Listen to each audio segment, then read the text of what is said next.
Salve omnes. Apollo. We are now talking about Apollo. Apollo is one of the Olympians that doesn't have a different Roman name compared to his Greek name. He is Apollo. You'll sometimes hear him called Phoebus Apollo, meaning shining Apollo, sometimes just referred to as Phoebus, but those are both Greek names. So, Apollo. Apollo is, as you can see right off the bat, the youngest looking of all the male gods. Remember how we talked about how Zeus and Poseidon and then Hades all kind of look like they're older, like they're kings. Again, not frail, not like they're in their 70s or 80s, but maybe like 40s or 50s. Still in the prime of life, yet aged with wisdom.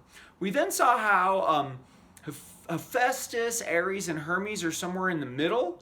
Maybe 20s, maybe 30s, maybe 40s. Artists depict them very differently, but somewhere in the middle. Apollo's always going to look the youngest. He might look as young as 14 or 16, no older than maybe 20. Why? There's no real answer. The way I always think of it is that the gods age to the point that their personality suits and then they stop aging.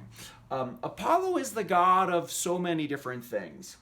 He is the god of light, of archery, the sun, medicine, prophecy, music, many of the cultivated arts.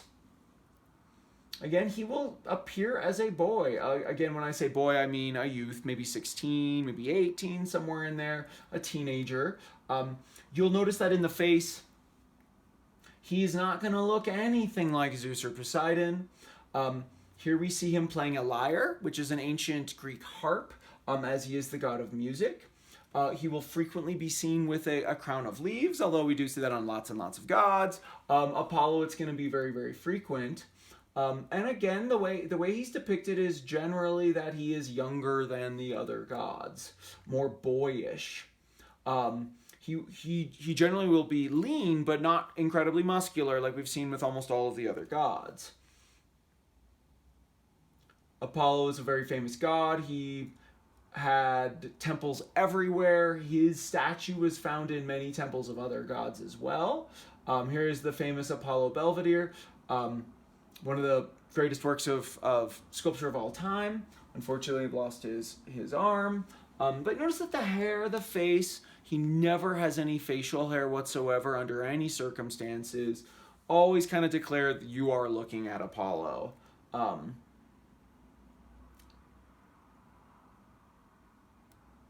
Apollo. We've got, again, many depictions of Apollo here. Apollo and Artemis are oftentimes very, very difficult to distinguish because sometimes Apollo's boyish looks can kind of be confused with a girlish look. That's actually Apollo. There's a very classical Apollo. Again, notice we've talked about damage done to sculptures over the centuries and centuries. Notice how from one to the other, they all kind of look similar. His hair, his face. And again, not hugely muscular, but definitely lean. Here again, we see him with the lyre.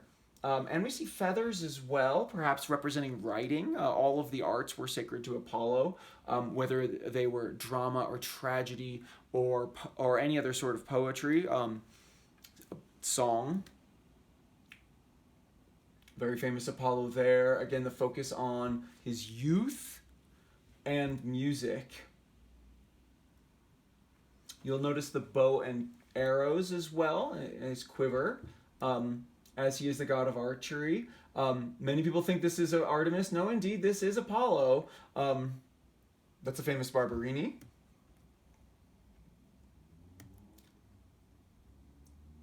Apollo and Artemis. Again, oftentimes it's difficult to tell them apart.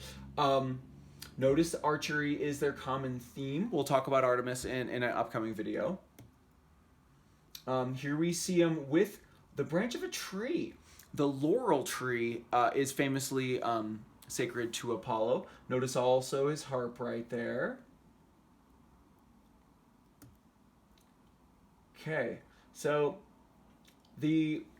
one of the most important things about Apollo, especially in the stories, is, and these are both historical stories and mythological stories, is Delphi. The town Delphi in Greece is located up in the mountains. You'll see a lot of pictures of it coming up soon. But at Delphi was the biggest temple of Apollo and is the center of the worship of Apollo.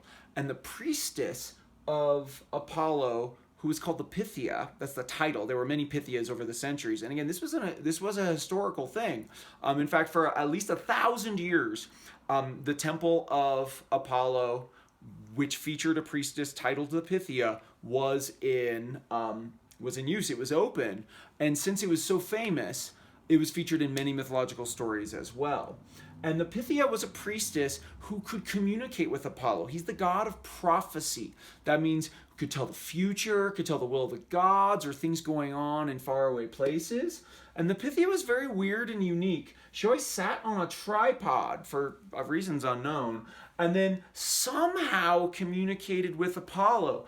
That she read where the leaves fell if you drop them. And supposedly there were actually toxic fumes coming up from the ground underneath it that might have given her some crazy visions. We're not exactly sure. But what we do know is that everyone traveled to Delphi to talk to the Pythia so that they could find out what the future would be. Now, of course, her prophecies were oftentimes very vague and could be interpreted in more than one way. Many, many, many famous stories about people that would go there. And again, these are historical and mythological stories. And they'd hear her prophecy and they would misinterpret it often to their own doom. Know why is she called the Pythia? Because of the association with the python snake. According to the story, Apollo killed an enormous python snake that was ravaging the countryside nearby Delphi in Greece. And therefore, everything in Delphi is dedicated to the python. So the Pythia is the priestess. The Pythian Games, like the Olympic Games, the Pythian Games were held in Delphi. Here, we see Hercules. Hercules didn't like one of the prophecies that he heard when he went to Delphi. It was that he would have to do his 12 labors. And he wanted to fight back and cheat fate. So he tried to steal the tripod, as we see here. Here you can see Athena, although we haven't talked about Athena yet. That is Athena. And he tries to just take the tripod and go form his own oracle somewhere else. Here we see Apollo chasing after him. Notice the youthful features of Apollo, the quiver, the bow and arrows, kind of comically chasing after Hercules here. You can tell Hercules by the lion skin and the club. We'll get to Hercules later in the semester. Here we see Apollo again with his lyre and his bow and arrows. And then you probably are aware of the story of Daphne. What had happened was right after Apollo had killed the giant python snake with his bow and arrows, Cupid happened to be nearby, and Cupid, of course, has his own bow and arrows, and Apollo started making fun of him for being just a little guy, for not really having any real power with the bow and arrow. So Cupid hit Apollo with an arrow of love, and Cupid hit Daphne, a nymph, with an arrow of not love. And the way it works is that Apollo immediately fell in love with Daphne, and Daphne was repelled by Apollo, who chased her, and finally she prayed to her father, who was a river god, who turned her into a tree, the laurel tree, which is why the laurel tree and laurel wreaths and laurel leaves are all sacred to Apollo. So here is Delphi. Next to Athens, Delphi might be considered one of the best places to go to in Greece because of everything that's there. That is, a great number of buildings are still fairly well preserved. This is the famous treasury of Athens. Those of you that have studied the war, the Peloponnesian War of Athens versus Sparta, you might remember that the Athenians kept a lot of money at Delphi, much like many other Greek city-states did, because the worship of Apollo was so powerful, and Delphi was so respected that many Greek city-states would keep their money there, and it wasn't stolen.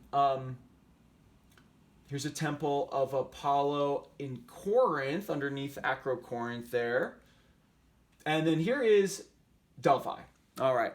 As you can see, Delphi is beautiful. As you can see, this is the ancient temple of Apollo, which unfortunately there's very little left of.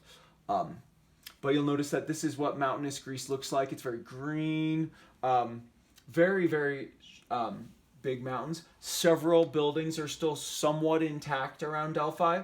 This is the ancient theater where plays were performed right next to the Temple of Apollo. So imagine if you're sitting in the stands watching a play, right behind the stage was an enormous Temple of Apollo where the Pythia herself did, not just supposedly, did give out her prophecies. And notice how mountainous Greece is. Delphi is up against the side of Mount Parnassus. And like I said, the Olympian Games were held in Olympia in honor of Zeus. The Pythian Games were held in Delphi in honor of Apollo. So here you see the ancient stadium. Today, you can't go in there. About 20 years ago when I was there, they did allow us in there and we could run races in there. Notice the mountains. It's very obvious why this site is sacred. It's just naturally beautiful. So going to Delphi for many is still a very spiritual experience. Just for the mountains and the views and the winds, and it isn't near any sort of like major development, so you could really hear the birds and the trees. So I have a lot of pictures of Delphi. Delphi is just utterly beautiful. There's another picture of the stadium, another picture of the treasury, a picture from, so you can see the temple here. This is from above the theater looking out over the Greek countryside, which is very lush, very green, very mountainous, very beautiful.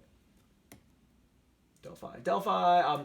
Here are the few columns that are still standing. As you can see, it would have been a very imposing temple. Not the biggest, but very big. There's the temple again. And more pictures of the theater. Notice how overgrown it is at times. It's very expensive to maintain these archaeological sites, so you'll see that depending on what decade we're in, they might be kind of overgrown, or they might be nice and neat. Many of these pictures are from when I went to Delphi back in the 90s. Get some really, really beautiful stuff to see in Delphi. Okay, so that is Apollo. Apollo and Artemis are twins. Apollo, whose Roman name is also Apollo, he is the son of Zeus and a minor goddess called Leto. Apollo is the god of the sun, archery, light, music, and prophecy. And we looked at Delphi, where his oracle, priestess, soothsayer, if you will, the Pythia, lived. That we featured in a lot of our stories. And Apollo is very, very, very young looking. Okay, that's Apollo. Wa lete omnes.